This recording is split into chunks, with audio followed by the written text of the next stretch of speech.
High friends, welcome to Dattaprasad classes.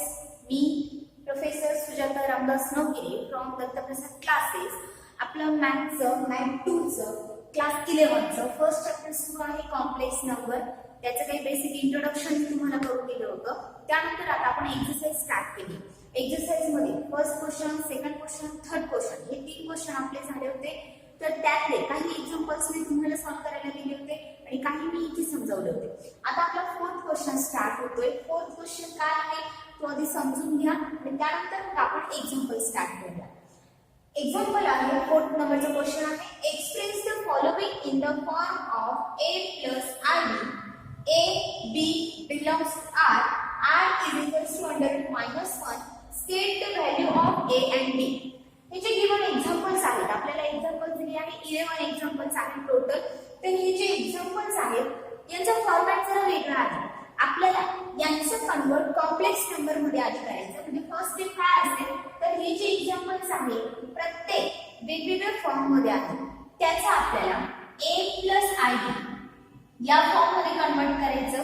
जे given example आहे ते a plus ib या फॉर्म मध्ये कन्वर्ट करा आणि त्यानंतर मग a आणि b च्या व्हॅल्यू आपल्याला तिथे स्टेट करायच्या आहेत, म्हणजे इथे लिहायच्या आहेत. मग एक एक एक्झाम्पल आता आपण पाहूया. फर्स्ट एक्झाम्पल आहे 1 plus 2i into minus 2 plus 2i. Example आहे 1 plus 2i into minus 2 plus i. जे गिवन आहे मी ते लिहून घेते. फर्स्ट एक्झाम्पल आहे 1 plus 2i into minus 2 plus i. आता इथे दोन ब्रॅकेट्स आहेत. तर फर्स्ट स्टेप काय असेल, या दोन्ही ब्रॅकेट्सचा आधी आपण मल्टिप्लिकेशन करूया. Is equals to 1 into minus 2 minus 2, 1 into i plus i, 2 into minus 2i into minus 2 minus 4i आणि 2i plus i plus 2i square. मी काय केलंय, या दोन ब्रॅकेट्सचं मल्टिप्लिकेशन केलं. आता ज्यावेळेस आपल्याला a plus b आणि a सपोज इथे मी अनदर नंबर घेते x plus y. हे दोन ब्रॅकेट्स आपल्याला a plus b आहे आणि x plus y आहे. या दोन ब्रॅकेट्सचं मल्टिप्लिकेशन करताना आपण काय करतो, a as it is ठेवायचा, सेकंड ब्रॅकेट इथे घ्यायचा, नंतर इथे प्लस b घेतला, इथे परत x plus y घेतला. a ने मग a into x, a into y plus b into x plus b into y. या स्टेपने आपण सॉल्व्ह करतो आणि नंतर आलेल्या टर्म्सचं मल्टिप्लिकेशन ऍडिशन करतो. तसं तिथे मी एक ब्रॅकेट जसाच्या तसा ठेवला, हा ब्रॅकेट ब्रेक केला. या ब्रॅकेटच्या प्रत्येक टर्मने या ब्रॅकेटच्या प्रत्येक टर्मला मल्टिप्लाय केलं. म्हणजे जसं 1 ने आधी -2 ला मल्टिप्लाय केलं तर आन्सर आला आहे -2. 1 ने i ला मल्टिप्लाय केलं तर आन्सर आला आहे i.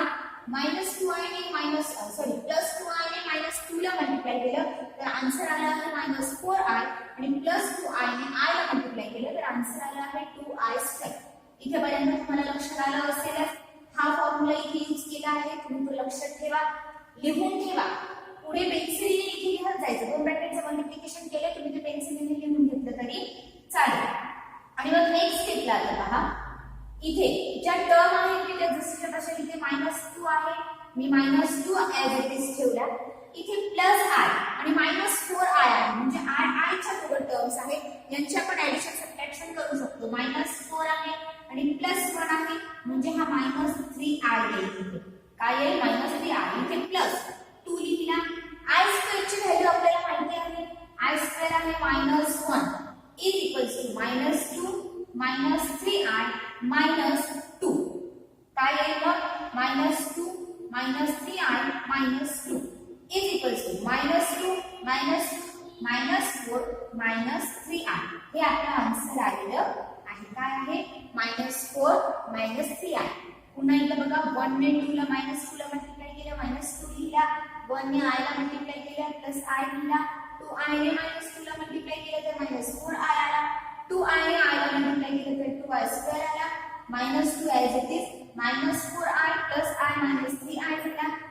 प्लस इथे 2i स्क्वेअर होता, 2 लिहिला, i स्क्वेअर ची व्हॅल्यू -1 लिहिली आणि त्यानंतर मग या -2 आणि हा -2 यांची ऍडिशन केली, -4 आला आणि -3i जसाच्या तसा. म्हणजे याचं कम्पेअर जर केलं, कम्पेअर इट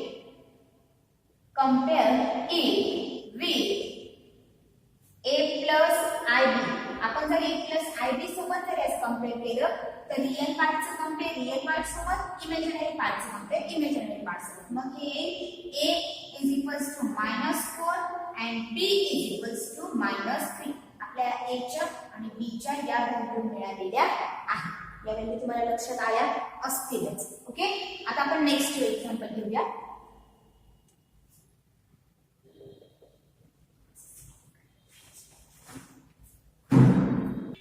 तर नेक्स्ट एक्झाम्पल आहे 1 plus i into 1 minus i inverse bracket raise to -1 म्हणा किंवा याला इनव्हर्स म्हटलं तरी चालेल मग इथे आहे 1 plus i into 1 minus i याचा इनव्हर्स आहे आता इथे ही जी टर्म आहे या टर्मला आधी आपण थोडं रिअरेंज करू आता हे लिहिताना कशी लिहायची या टर्मला दोन ब्रॅकेट मध्ये आपण दोन ब्रॅकेटचं मल्टिप्लिकेशन घेतलं पण इथे दोन ब्रॅकेटचं मल्टिप्लिकेशन घेऊन चालणार नाही कारण इथे इनव्हर्स दिलेला आहे मग जे गिवन आहे 1 plus i into 1 minus i bracket raise to -1 हे लिहिताना मी 1 plus i upon 1 minus i या फॉर्म मध्ये लिहिते म्हणजे जो इनव्हर्स आहे तो मी डिनॉमिनेटरला पाठवला जर डिनॉमिनेटरला गेला तर हे मायनस साइन -1 कट होतो कारण हा -1 म्हणजे काय ते डिनॉमिनेटरची टर्म असते मग इथे 1 plus i upon 1 minus i आला आहे आता इथे सॉल्विंग करताना बघा न्यूमरेटरला 1 प्लस i आहे डिनॉमिनेटरला 1 मायनस i आहे दोन्ही टर्म डिफरंट आहेत मग काय करणार तर इथे जो डिनॉमिनेटर आहे त्याचे आपण कॉन्जुगेट कॉम्प्लेक्स नंबर घेऊ हा जो कॉम्प्लेक्स नंबर आपल्याला दिला आहे आपण याचा कॉन्जुगेट कॉम्प्लेक्स नंबर घेऊ मग इथे असेल 1 plus i upon 1 minus i into 1 plus i upon 1 plus i आपण काय केलं जो डिनॉमिनेटरचा 1 मायनस i होता त्याचा कॉन्जुगेट घेतला म्हणजे डिनॉमिनेटरचं रॅशनलायझेशन आपण करतोय तर याचा कॉन्जुगेट 1 मायनस i चा कॉन्जुगेट काय असेल तर 1 प्लस i मग या 1 प्लस i ने या पूर्ण टर्मला मल्टिप्लाय आणि डिवाइड केलं ओके मग इथे काय येणार 1 प्लस i हा ब्रॅकेट आणि हा ब्रॅकेट मी जसंच्या तसा लिहितो डिनॉमिनेटरला 1 minus i into 1 plus i या दोन ब्रॅकेटचं मल्टिप्लिकेशन डिनॉमिनेटरला न्यूमरेटरच्या दोन ब्रॅकेटचं मल्टिप्लिकेशन न्यूमरेटरला केलं आता पुढे काय करणार हे दोन ब्रॅकेट आहेत दोन ब्रॅकेटचं मल्टिप्लिकेशन कसं करतात तुम्हाला माहिती या टर्मने 1 ने या दोघही टर्म्सला मल्टिप्लाय केल्यानंतर i ने दोघांना करा म्हणजे 1 into 1 1 into i plus i into 1 plus i आणि i into i plus i square divided by डिनॉमिनेटरला काय असेल मग आता इथे जर तुम्ही बघितलं इथे आहे 1 मायनस i आणि इथे आहे 1 प्लस i आपल्याला फॉर्म्युला माहिती आहे a मायनस b आणि a प्लस b हे आपल्याला फॉर्म्युला आहे आपल्याकडे हे फॉर्म्युले आपण यूज केलेले आहेत आधी तुम्ही 10वी पर्यंत बघितले तर a मायनस b आणि a प्लस b दोन ब्रॅकेट्स असेल त्यांचे मल्टिप्लिकेशन कसं करतात तर a square minus b square हे त्यांचं ब्रॅकेटचं म्हणजे या ब्रॅकेटचं हे एक्सपान्शन असेल a minus b a plus b पण आपल्याला a minus b a plus b bracket आहे मग ते लिहिताना काय करायचं a square minus b square a square म्हणजे फर्स्ट टर्मचा square 1 square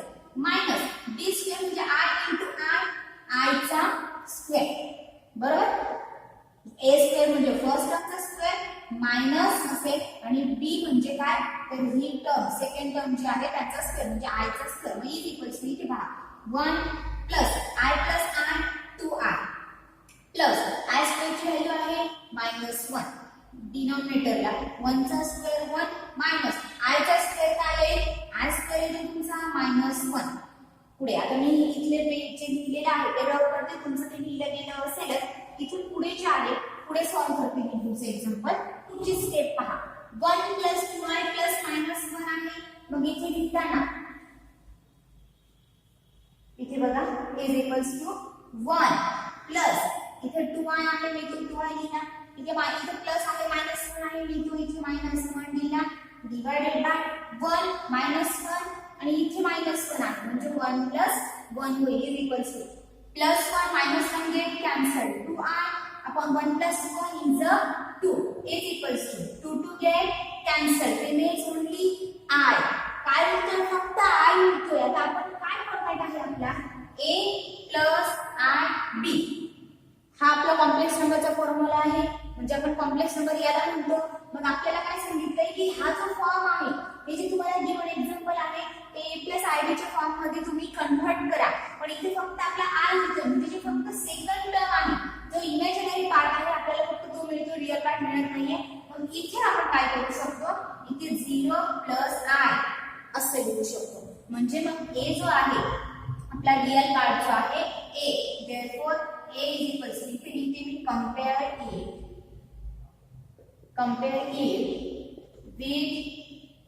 a plus ib. जर i plus ib सोबत कंपेअर केलं तर इथे a is equals to 0 and ib is equals to 1. म्हणजे तुम्हाला हे दोन पार्ट मिळतात आहेत. ओके, हे आपलं फक्त आय आलेलं होतं म्हणून आपण a च्या जागी काय घेतलं, 0 घेतलं. कारण आपली आयडेंटिटी प्रॉपर्टी आहे 0 प्लस आय काय होतो, व आयच असतो. म्हणजे कोणत्याही नंबर मध्ये 0 ऍड केलं तर आय जे आन्सर असतो जो नंबर असतो तेच आपला आन्सर असतं. अशा प्रकारे हे सेकंड एक्झाम्पल आपलं कंप्लीट झालेलं आहे. आता मी थर्ड एक्झाम्पल घेते. तर आपलं थर्ड एक्झाम्पल आहे I into 4 plus 3i upon 1 minus I.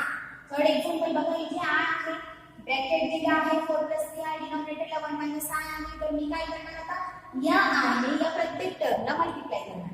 मग आय इंटू 4 काय आहे, तर 4 टाइम्स आय आहे, बरोबर. त्यानंतर इथे प्लस आहे, इथे 3 इंटू आय, तर काय होईल 3i square upon 1 minus i as it is. मी काय केलं लक्षात आलं तसे, हा आय होता, हा आय ने 4 ला मल्टिप्लाय केलं तर ते 4i आला आणि आय ने 3i ला मल्टिप्लाय केलं तर 3i स्क्वेअर आलेलं आहे. नेक्स्ट स्टेप आपलं असेल 4i plus 3 in bracket. I square ची व्हॅल्यू आपल्याला माहिती आहे -1. आपण ती लिहून घेतली upon 1 minus i is equals to 4i minus 3 upon 1 minus i. आता हे मी थोडं रिअरेंज करते लिहिताना. जो 4 मायनस 3 आहे, 4i minus 3 upon 1 minus I आहे, तर हे लिहिताना मी is equals to -3 plus 4i upon 1 minus i असं लिहिते. म्हणजे आपला a प्लस ib चा फॉर्म असतो तसं मी लिहून घेतलं. मी काय केलं, -3 होता तो आधी लिहिला आणि 4i नंतर लिहिला, डिनॉमिनेटरला 1 मायनस आय. आता इथे पुन्हा न्यूमरेटरची टर्म वेगळी आहे, डिनॉमिनेटरची टर्म वेगळी आहे. मग काय करणार, डिनॉमिनेटरच्या परत कॉन्जुगेट घ्यायचं आणि त्याने मल्टिप्लायने डिवाइड करायचं. therefore -3 plus 4i upon 1 minus I into 1 minus I चा कॉन्जुगेट काय असेल तर 1 plus I upon 1 plus I. इथे पुन्हा या दोन्ही ब्रॅकेट्स therefore इथे इज इक्वल्स टू, आता पुन्हा या दोघांचं मल्टिप्लिकेशन करा, -3 plus 4i into 1 plus I upon 1 minus I into 1 plus I. पुन्हा काय होईल, न्यूमरेटरचं मल्टिप्लिकेशन न्यूमरेटरशी, डिनॉमिनेटरचं मल्टिप्लिकेशन डिनॉमिनेटरशी. मग इज इक्वल्स टू हा -3 याला मल्टिप्लाय करा, -3 into 1 -3 into I -3i, 4i into 1 plus 4i and 4i into I plus 4i square upon इथे पुन्हा a minus b आहे, a प्लस b आहे, तर काय असेल a square minus b square. a square म्हणजे 1 चा स्क्वेअर, मग तो असेल 1 स्क्वेअर मायनस b स्क्वेअर म्हणजे i स्क्वेअर, तो असेल i स्क्वेअर. लक्षात आलं इथेपर्यंत स्टेप. त्यानंतर त्याच्या पुढची स्टेप मी इथे लिहिते इज इक्वल्स टू न्यूमरेटरला पहा, इथे -3 आहे, मी तो -3 लिहिते, -3 आहे. पुढे एक्झाम्पल ओके मी पुढेच लिहिते जरा. इथे पहा -3 आहे इज इक्वल्स टू -3 लिहिला, -3i प्लस 4i काय लिहितो, फक्त i लिहितो.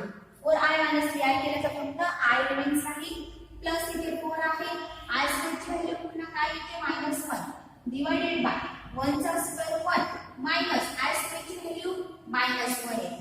या व्हॅल्यू तुम्हाला आता माहित झाल्या आहेत, पार्ट असतील तुमच्या, त्यामुळे मी ते डायरेक्ट सबस्टिट्यूट करते. i स्क्वेअरची व्हॅल्यू डायरेक्ट -1 घेतली is equals to -3 plus i minus 4 into -1 -4 upon 1 plus 1 is equals to -3 -4 काय येईल -7 plus i upon 1 plus 1 is 2. व्यवस्थित पहा, -3 -4 आहे म्हणून इथे -7 आला आणि प्लस i आहे तो प्लस i इथे लिहिलाय, डिनॉमिनेटरला 1 प्लस 1 2. आता इथे तुम्हाला टर्म मिळाली -7 + i/2. मग मी काय करणार, हा 2 दोघं टर्मला सेपरेट करते, म्हणजे जसं is equals to -7/2 plus 1/2 into i. हा 2 मी -7 लाही सेपरेट केला आणि इथे i लाही सेपरेट केलेला आहे. Compare it with a plus ib. जर a plus ib सोबत याला कंपेअर केलं, कशाला, या व्हॅल्यूला जर आपण कंपेअर केलं तर a is equals to -7/2 and b is equals to 1/2. आपल्याला या दोन व्हॅल्यू मिळतात a आणि b च्या. असे हे एक्झाम्पल आपल्याला सॉल्व्ह करायचे आहे. पुन्हा एकदा बघा, i इन ब्रॅकेट 4 + 3i आहे, डिनॉमिनेटरला 1 - i आहे. मी i ने आधी न्यूमरेटरला मल्टिप्लाय केलं तर 4i + 3i² आला, डिनॉमिनेटरला 1 - i पुन्हा जसं तसा. इथे i² ची व्हॅल्यू -1 पुट केली, मग 4i + 3 × -1 किती झाला, 4i - 3 आला, डिनॉमिनेटरला 1 - i जसं तसा. नेक्स्ट टर्मला मी काय केलं, -3 आधी लिहून घेतला, 4i नंतर लिहिला, डिनॉमिनेटरला 1 - i पुन्हा जसं तसा. आता डिनॉमिनेटरचा मी कॉन्जुगेट घेतला, कॉन्जुगेट कॉम्प्लेक्स नंबर डिनॉमिनेटरचा घेतला. 1 - i होतं, तर इथे 1 + i, 1 + i ने मल्टिप्लाय अँड डिवाइड केलं. त्यानंतर -3 + 4i × 1 + i upon 1 - i × 1 + i झाला. न्यूमरेटरचं मल्टिप्लिकेशन केलं, डिनॉमिनेटरचं मल्टिप्लिकेशन केलं. त्यानंतर त्या टर्म सर्व सॉल्व्ह केल्या. i² ची व्हॅल्यू जिथे जिथे i² होती तिथे -1 टाकली आणि मग त्याच्याने हे इक्वेशन मिळालं. ते डिवाइडेड 2 होता, मी ते दोघं टर्मला सेपरेट केला आणि त्यानंतर मला हे जो कॉम्प्लेक्स एक नंबर मिळाला त्याचं compare me complex number a + ib शी केलं, तर मला a ची व्हॅल्यू -7/2 मिळाली आणि b ची व्हॅल्यू 1/2 मिळालेली आहे. आता मी हे आहे टोटल 11 एक्झाम्पल्स. यातले मी 3 एक्झाम्पल सॉल्व्ह केले. बाकीचे जितके शक्य होते जितके सोपे एक्झाम्पल्स तुम्हाला सॉल्व्ह करता जमतील तेवढे तुम्ही सॉल्व्ह करा. जे नाही जमणार तर असंही मी पुढच्या लेक्चरला बाकीचे टाकणारच आहे, बाकीचे मी सॉल्व्ह करून देईन, पण तुम्ही ट्राय करा. आणि पुन्हा एकदा सांगते, आपल्या चॅनलला सबस्क्राईब करायला विसरू नका, लाईक करायला विसरू नका आणि शेअर करायलाही विसरू नका. आणि रोजच्या रोज हा अभ्यास कम्प्लीट करा. हे प्रत्येक एक्झाम्पल तुम्ही स्वतः सॉल्व्ह करून बघा. Okay, good bye.